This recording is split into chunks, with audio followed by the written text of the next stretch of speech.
Assalamualaikum warahmatullahi wabarakatuh. Bismillah walhamdulillah wassalatu wassalamu ala rasulillah Sayyidina Muhammad ibn Abdillah wa ala alihi wa sahbihi wa man walah. La hawla wa la quwata illa billah, amma ba'du.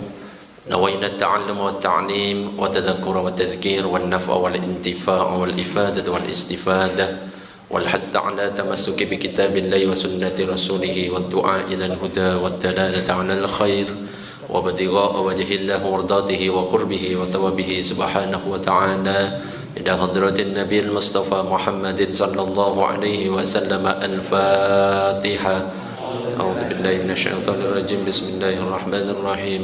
الحمد لله رب العالمين الرحمن الرحيم مالك يوم الدين إياك نعبد وإياك نستعين اهدنا الصراط المستقيم صراط الذين أنعمت عليهم غير المغضوب عليهم ولا الضالين آمين. Para jamaah, Bapak Ibu yang saya hormati, alhamdulillah pada kesempatan malam ini kita masih diberikan kesehatan oleh Allah, diberikan kesempatan oleh Allah untuk hadir di majelis ini, dan insyaallah yang hadir di majelis ini adalah manusia-manusia pilihan Allah. Mudah-mudahan semuanya istiqomah, bisa berkumpul dengan baginda Nabi Muhammad SAW di surga. Amin ya rabbal alamin. Dan mudah-mudahan dengan berkah majelis ilmu, dengan berkah solawat, mudah-mudahan kita dilindungi oleh Allah dari segala macam penyakit yang berbahaya. Amin ya rabbal alamin. Dan mudah-mudahan corona segera diangkat oleh Allah. Amin ya rabbal alamin. Para jamaah, Bapak Ibu yang dirahmati oleh Allah, pada kesempatan malam ini saya akan membahas kitab Hidayatul Muta'allim, membahas kitab tentang akhlak. Sebelumnya saya pernah menjelaskan tentang kitab Hidayatul Muta'allim. Yang pertama yang pernah saya sampaikan adalah tentang ketika kita hadir ke majelis ilmu, maka luruskan niat. Jangan sampai ketika kita hadir di majelis ilmu, niat kita tidak karena Allah. Kita hadir majelis ilmu semata-mata karena Allah. Luruskan niat. Jangan sampai kita hadir majelis ilmu misalkan karena ingin mendapatkan pujian, karena ingin mendapatkan harta, atau karena ingin mendebat orang lain dan lain sebagainya. Jangan, karena itu semuanya akan sia-sia. Bahkan kalau misalkan kita duduk di tempat ini, misalkan ngasih kajian, itu harus ikhlas semata-mata karena Allah. Jangan sampai yang diharapkan itu bayaran. Artinya kita mengharapkan harta. Tidak boleh. Ya, kalau ada ustadz yang pernah saya sampaikan, saya sampaikan berkali-kali, kalau misalkan ada ustadz yang dia memberikan kajian terus mengharapkan bayaran, maka itu dosa besar. Tetapi kalau ada jamaah ngundang ustadz gak bayar, itu dosanya jauh lebih besar. Allahumma sholli ala sayyidina Muhammad. Intinya luruskan niat ya, biar ustadznya itu niatnya lurus, jamaah juga harus faham. Tapi kalau ini tidak, beda. Majelis Al-Anwar ini karena kita tanggung jawab kita semuanya ya, gratis ya. Terus berikutnya saya menjelaskan juga tentang adab-adab kita ketika kita menuntut ilmu.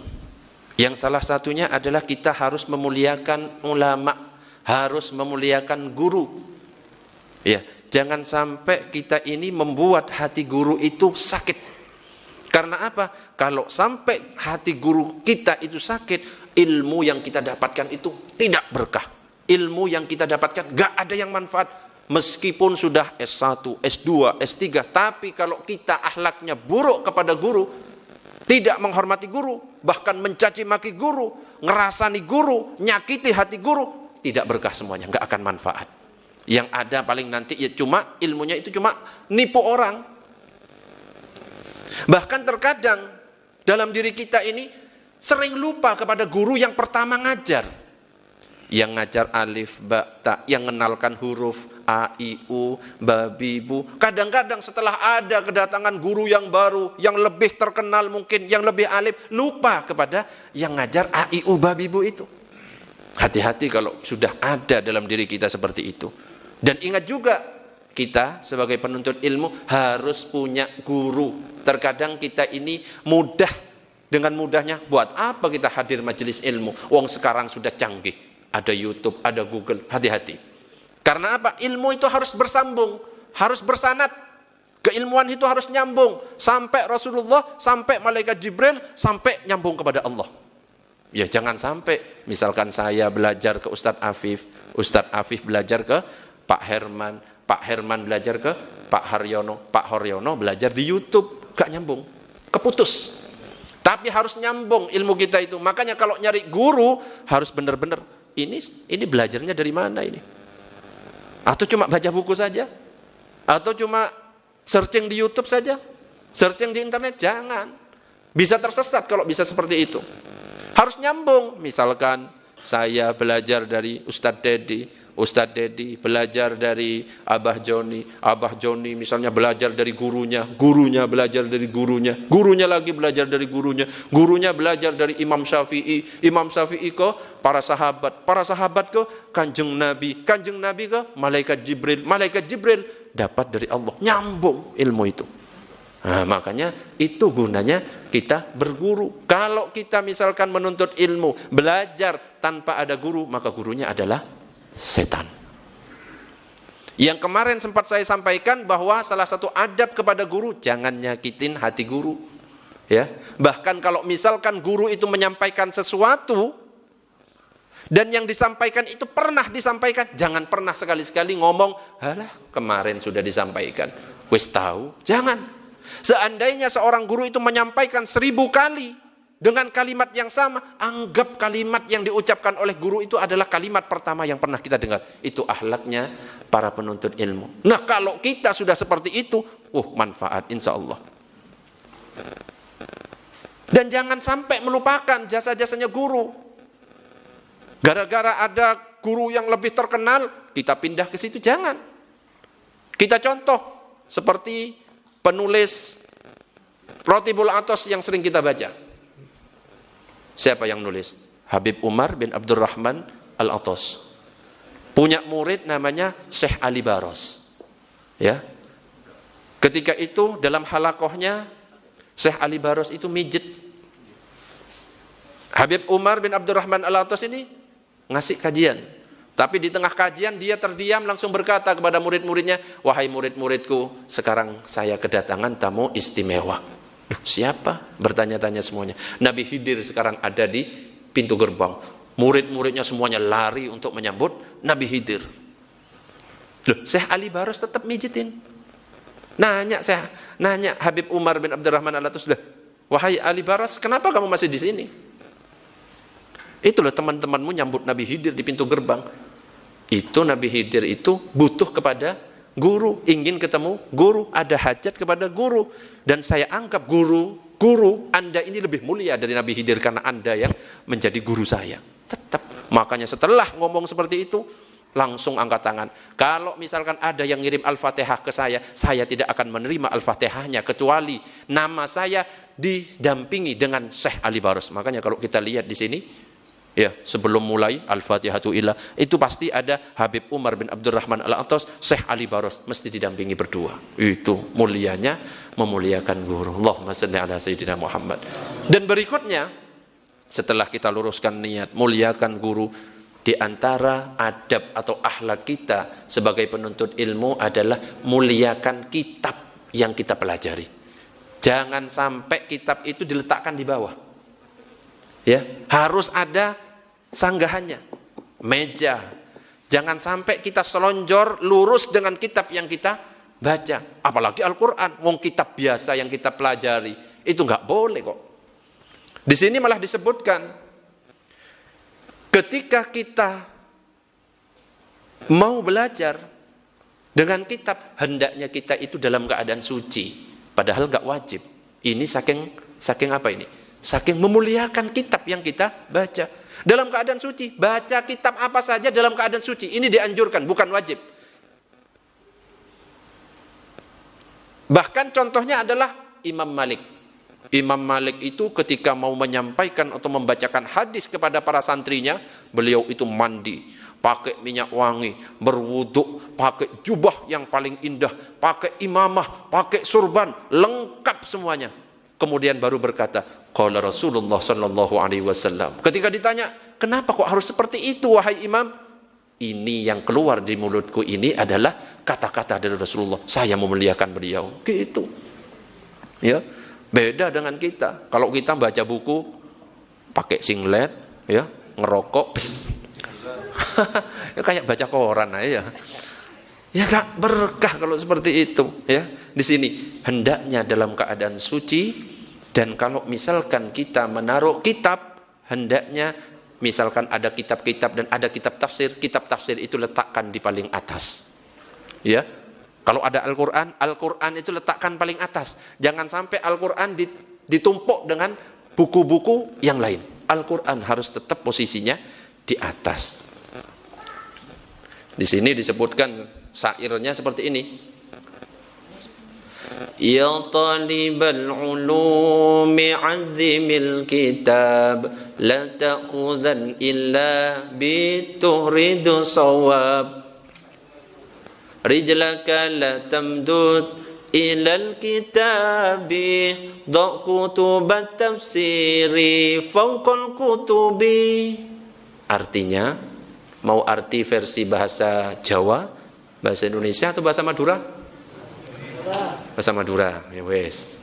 Sakarepmu wes. Saya tak karang dulu. Kalau bahasa Jawa, saya nggak ngerti tapi tak baca kalau bahasa Jawa. Wong kang nuntut ilmu mulyakno kitabmu, rak ngalap kitab angin suci badanmu, ojo nalonjorno sirik sikil marang kitab, lan selehno tafsir nduwur kabeh kitab. Betul bacanya gitu. Betul ya. Oh ya, saya nggak ngerti bahasa Jawa tak baca. Kalau bahasa Madura bisa, tak coba lagi ya. Saya.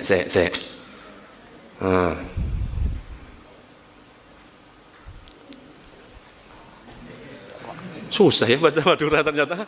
Susah ternyata. Madura Pamekasan ya? Iya, Madura Pamekasan ternyata susah. Bahasa Indonesia bisa. Penuntut ilmu muliakanlah kitabmu, tak ambil kitab selain suci badan. Jangan meluruskan kaki pada kitab, letakkan tafsir di atas semua kitab. Bahasa Indonesia. Bahasa Inggris Pak Herman. Bahasa Inggris. Kalau sungguhan saya bisa sungguhan. Oh ya coba ya. Ya tantangan ya. Kalau bisa boleh minum. Bukan Ustaz ya. Ya apa? Nanti kalau saya Inggriskan khawatirnya dikira sombong gitu Ustaz ya. Loh, begini ya, mohon maaf ya. Orang baik itu bukanlah orang yang mengumumkan bahwa dirinya baik, nggih. Apalagi ini masa pandemi. Jadi saya punya alasan untuk tidak menerjemahkan. Tapi kalau saya dipaksa, saya akan melakukan. Gimana? Kita voting dulu atau musyawarah? Nggih. Nggih. Gimana Ustaz? Ya, coba bahasa Inggris, enggak usah lagu, enggak apa-apa. Pokoknya lagu ya, oke. Pokoknya minimal artinya sama. Ya. Ya. Ya. Oke. Ya. Saya bisa ya. Oh. Waktu ngomong bisa, Gusti Allah ngeridhoi, enggak bisa. Terus bisa. Lah begini ya, ini ada cerita dikit ngapunten ya. Ada orang yang di luar dugaan itu karena ada sedikit uzub, maka saat itu langsung diingatkan ya. Begini. Di Sidoarjo, salah satu masjid, ngapunten Ustaz ya. Ini hikmah saja ya. Jadi beliau itu akan mengimami, jadi imam. Wah. Jadi akan menunjukkan bahwa apa yang akan diucapkan waktu imam, makhrajnya macam-macamnya itu sudah cerita, wah lumayan. Tapi pada saat dia di imaman ya, dia langsung terhenti, lupa. Coba bayangkan. Makanya saya ini khawatir ya. Khawatir kalau saya ini nanti dikira menyombongkan diri ya. Sekali lagi, jenengan ikhlas saya menerjemahkan atau kurang ikhlas? Oke. Ikhlas. Apa tuh gini ya? Oke. Langsung aja Ustaz ya. Oke. When you put ya. Loh, when you put the holy books, it is called Al-Quran, you put above then the place. So you respect to the Al-Quran. If you put flat to your leg, your position, it will be bad and worse. It means that Al-Quran, it is something must be in good position. I think like that, Ustaz. Yes, okay. Okay, thank you very much. You are welcome. Saya cuma bisanya gitu toh. Thank you very much. Ya biar saya nggak kalah, saya pakai bahasa Madura. Tapi saya lupa. Pakai bahasa Madura susah Pak Herman. Bahasa Urdu. Kalau bahasa Madura ya, biar cuma Pak Herman tok, biar nggak Pak Herman tok sing sombong ya. Tak sombong ya. Sombong kepada orang sombong itu nggak apa-apa katanya. Tapi Pak Herman nggak sombong, insya Allah ya. Dikit tok ya. Mama sombong yang mudah-mudahan sombong yang diridhoi. Iya, sombong yang diridhoi. Ya wis, nggak usah diterjemahkan bahasa Madura biar nggak tambah bingung. Saya tadi nggak ngerti jelas. Oke, berikutnya yang harus kita perhatikan sebagai penuntut ilmu, jangan meletakkan sesuatu di atas kitab. Ini kitab, jangan letakkan HP di atas kitab. Buku apa saja yang kita pelajari, jangan letakkan sesuatu. Masker, apalagi rokok. Nah, kacau. Angel kalau rokok itu. Ya. Terus, kalau kita menulis di dalam kitab, hendaknya tulisannya itu harus benar-benar rapi, bagus. Jangan terlalu kecil, dan kalau kita menulis, jangan gunakan tulisan berwarna merah. Ternyata benar. Kata-katanya orang dulu, ya di kitab itu ada ternyata. Pernah kan Pak Herman? Pernah. Kalau kita sekolah dulu SD, tidak boleh pakai bolpen warna merah. Hanya boleh pakai warna hitam atau biru. Ternyata di sini ada. Ternyata ada di kitab-kitabnya para ulama, ada. Waktunya soalnya jam 9, tak baca. Ya. Dan yang paling penting yang perlu kita ketahui adalah ketika kita belajar harus sabar dan istiqomah pada satu kitab dan satu guru. Nah, ini yang harus diperhatikan. Sabar dan istiqomah pada satu kitab dan satu guru dulu. Jangan kita ini bingung sedikit-sedikit kitab, bosan, ganti kitab lain. Bosan, ganti kitab lain. Akhirnya nggak hatam-hatam. Kitab Safinatun Najah yang tipis, kitab fikih dasar, cuma depannya ganti lagi Sulamut Taufik, ganti lagi Fathul Qorib, ganti lagi kitab Aqidatul Awam. Bingung, malah nggak paham ternyata. Harus fokus. Misalkan kita belajar Safinatun Najah sampai hatam selesai, baru ganti kitab. Dan kalau bisa jangan gonta-ganti guru, harus fokus guru siapa yang kita pelajari, yang kita belajar darinya. Ustaz, apa nggak boleh saya belajar kepada 4 guru? Boleh, tapi jangan berubah-berubah. Jangan hanya belajar tematik saja, pindah ke masjid sana, pindah masjid sini, tapi tematik. Jadi gurunya ketika ditanya, siapa gurumu? Banyak guru saya, padahal cuma belajar di sini tematik, di sini tematik. Dan ketika kita menuntut ilmu yang paling afdol itu bab ini, bab ini, bab ini yang urut. Ya, bukan cuma tematik. Tematik itu temanya ini, besok temanya ini. Jadi nggak urut. Yang paling wajib ketika kita mau belajar yang berhubungan dengan hal yang fardu ain. Contohnya sholat. Ya kemarin bulan yang lalu kita membahas masalah sholat, itu benar sudah. Ya, alhamdulillah di sini setiap bulan sekali hari Minggu ada pembahasan tentang masalah cara sholat berdasarkan 4 mazhab. Bagus itu, supaya juga untuk menghindari kita mudah menyalahkan orang lain. Ya, oh cara sholatnya seperti ini, berarti ini pendapatnya ini. Oh cara sholatnya seperti ini, berarti ini pendapatnya ini. Nggak mudah menyalahkan, itu bagus seperti itu. Dan kalau perlu memang kajian fikih dulu, kajian fikih itu didalami. Apalagi yang pertama kali akan dihisab oleh Allah, awwalu ma yuhasabu bihil abdu yaumal qiyamah, sholat. Yang akan dihisab pertama kali oleh Allah nanti di hari kiamat itu sholat. Makanya harus dipelajari. Tapi meskipun sholatnya benar, cara wudhunya salah, nggak bisa. Sholatnya benar, cara wudhunya benar, air yang dipakai salah, nggak bisa. Makanya nanti ya bulan depan kita bahas. Boleh pertanyaan-pertanyaan apa saja masalah sholat yang mungkin kita bingung, banyak terkadang. Tapi kita malu, mau nanya ke ini malu, nanya ke ini malu. Jangan sampai malu ya. Malu bertanya, sesat di jalan. Nah, di sini disebutkan fasbut 'alal kitabi wal ustazi thumma istabir 'alaihi ma la tu'zi ya talibal ilmi istami' lil ilmi bi hurmatin wa kamalit ta'zimi. Artinya adalah tetaplah pada satu kitab dan guru, dan sabar, jangan sakiti hati guru, dan penuntut ilmu, pada ilmu dengarkanlah dengan hormat, dengan penuh pengagungan. Artinya apa? Kalau kita mendengarkan sebuah ilmu, meskipun itu 1000 kali disampaikan oleh ustadznya, anggap kalimat yang disampaikan oleh ustadznya itu kalimat pertama. Ya, seperti Kiai Haji Ahmad Dahlan ketika mengajar muridnya, ngajari surat Al-Ma'un.